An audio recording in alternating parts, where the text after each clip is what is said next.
Derrière ces grilles, nous sommes bien sur le port de Calais. Mais depuis les accords du Touquet, c'est pourtant au bout de ces quais que commence la frontière britannique. Et pour la garder, des policiers français chargés d'empêcher les migrants de passer.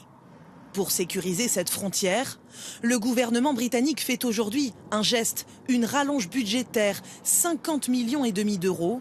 Il s'ajoute aux 113 millions déjà investis, notamment pour construire ces barrières près du port.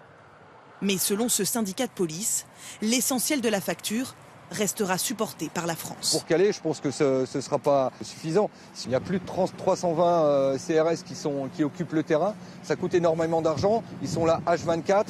Des renforts qui ont coûté à la France 60 millions d'euros en 3 ans, sans compter les salaires des policiers et des gendarmes. Pour désengorger la région de Calais, le gouvernement britannique s'engage aussi à traiter plus vite les dossiers des mineurs isolés, mais les associations d'aide aux migrants sont sceptiques. Je ne pense pas que ce soit une bonne solution, parce que le droit à la réunification familiale, ça existe déjà. Les procédures existent aussi, mais elles ne sont pas appliquées en fait. Pour les élus de la région, les accords du Touquet continueront de favoriser la Grande-Bretagne. Les accords du Touquet, ce sont des accords en or pour les Britanniques. Les inconvénients sont pour les Français, les avantages sont pour les Britanniques. Ça ne peut pas durer. Chaque jour, 315 migrants tentent de traverser la Manche clandestinement.